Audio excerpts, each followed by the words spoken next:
बिस्मिल्लाहिर्रहमानिर्रहीम। अस्सलाम वालेकुम। जैकब न्यूज़ सां मां आहियां आबिद अली मंगरियो।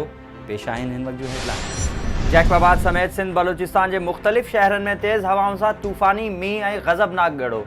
जैकबाबाद, गढ़ी असन, दोदापुर, ताजोदेरो, पुनू भट्टी, मीरापुर, झलमक्सी, गंदावाह, कनकोट, बडाणी, कशमोर, करमपुर, गौसपुर समेत केतिरनि ई इलाक़नि में तूफ़ानी मींहुं सां ग़ज़बनाक गड़ो पवणु शुरू थी वियो, जंहिं बाद हर पासे गड़े जा कड़का हुआ ऐं ॾिसंदे ई ॾिसंदे समूरी ज़मीन बर्फ़ जी चादर पाए वरिती। तेज़ तूफ़ानी मींहुं ऐं गड़े बाद मस्जिदनि में बारिश जे ख़ात्मे लाइ दुआऊं घुरियूं वयूं। गड़े सबबि कणिक जे फसल खे कापारी धकु लॻो, जंहिं सबबि आबादगार तबिको सख़्तु परेशान थी वियो आहे।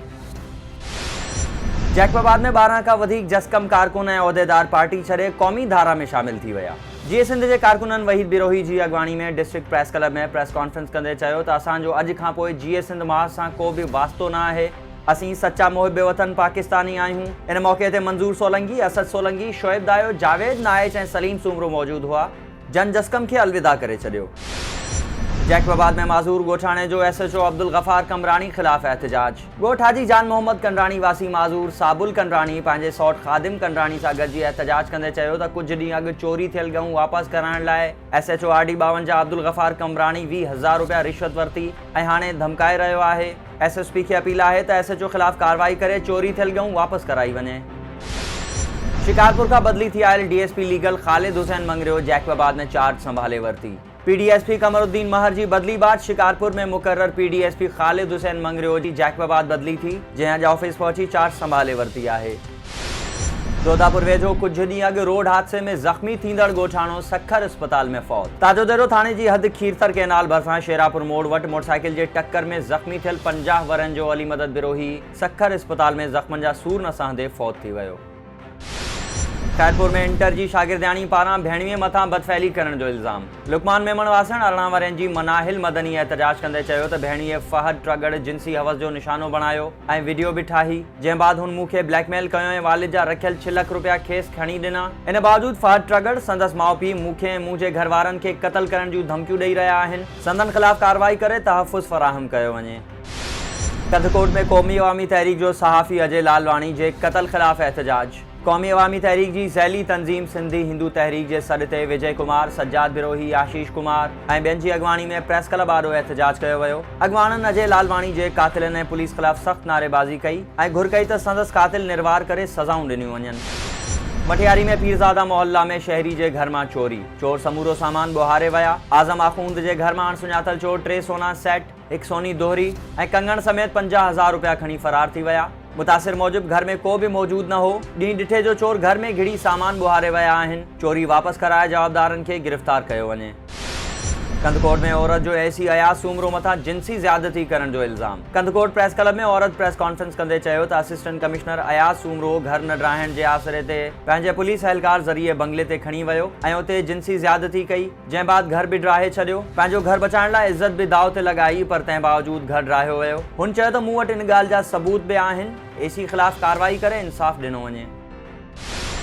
ठुल में जैकब न्यूज़ जे रिपोर्टर महताब कासिम बुर्रो खे कुते ॾाढे ज़ख़्मी करे छॾियो। MS ठुल डॉक्टर नादिर पांवर पारां वैक्सीन ॾियण खां ठिप जवाब। महताब कासिम बुर्रो खे ॻोठ अल्लाह ॾिनो ख़ान बुर्रो में रोलू कुतनि ॾाढियो, जंहिं बाद हू ठुल अस्पताल पहुतो त MS नादिर पांवर खेसि वैक्सीन ॾियण खां खुतो जवाब ॾींदे चयो त हर कंहिंखे वैक्सीन नथा ॾेई सघूं।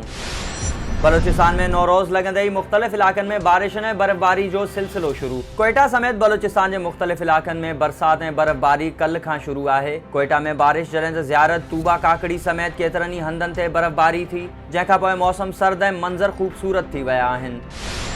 कंधकोट में समाजी अॻवान जो शहर मां कब्ज़ा न हटाइण ख़िलाफ़ एहतजाज। समाजी अॻवान शब्बीर अहमद खोसो प्रेस कॉन्फ्रेंस कंदे चयो त शहर में सरकारी मिल्कियत ते थियल कब्ज़नि बाबति DC खे लिस्ट ठाहे ॾिनी आहे। ग़ुलाम शाह कब्रिस्तान ऐं माड़वाई कब्रिस्तान में क़बरूं मसमार करे कब्ज़ा कया विया आहिनि। शहर जी क़दीमी मच्छी मार्केट ज़बूं हाल बणियल आहे, जिते बि कब्ज़ा करण जा सांभा आहिनि। फॉरेस्ट कॉलोनी जे 30,000 फुट, जानवरनि जी अस्पताल ते 50,000 फुट, TMO हाउस जे 18,000 फुटनि ऐं मसण मोड़ नाके वारे हंध ते 10,000 फुट कब्ज़े हेठि आहिनि। इंतज़ामिया कार्रवाई न कई त एहतजाज कंदासीं।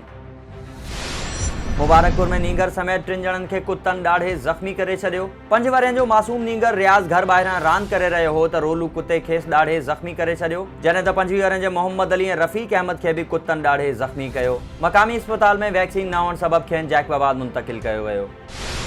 गाज़ी अहमद वासी जो मासूम पुटनि समेत बिरादरी जे माण्हुनि ख़िलाफ़ एहतजाज। शहर मोहम्मद कालू निवासी शाहनवाज़ महर पंहिंजे मासूम पुटनि सां गॾिजी एहतजाज कंदे चयो त अब्दुल रशीद महर मूं खां ट्राली वरिती हुई। उहे पैसा 1 में ऐं 10 बकरियूं हुनखे अधु ते ॾिनल हुयूं, जेके हुन खपाए छॾियूं ऐं फ़ैसिले में उन मथां 2,22,000 साबित थिया ऐं हाणे पैसा ॾियण बजाए मूं ख़िलाफ़ व्याजी हुअण जी वावेला कनि पिया। ऐं बुरड़ी शाकरी में नशे में धुत मुड़ुस जो ज़ाल मथां तशद्दुद, लठियूं ऐं चक विझी ज़ख़्मी करे छॾियो। कोट मिसरी कोली में मुड़ुस वींझो कोली नशे में धुत थी पंहिंजी घरवारी जमना बाई खे लठियूं हणी ॾंद भञी छॾिया ऐं वैश्यन जी औरत खे चक विझी रतो रत करे छॾियो। औरत जे वारिसनि मुकेश कुमार ऐं दिनेश संदसि मुड़ुस मथां केस दाख़िल कराए छॾियो, जॾहिं त गिरफ़्तारी अमल में न अची सघी आहे। ही हुयूं हिन वक़्त जूं ख़बरूं। वधीक ख़बरुनि ऐं अपडेट्स लाइ विज़िट कयो असांजी वेबसाइट www.jacobnewshd.com ऐं फेसबुक ते फॉलो कयो। ॾिसंदा रहो जैकब न्यूज़, ख़बर खां हक़ीक़त ताईं।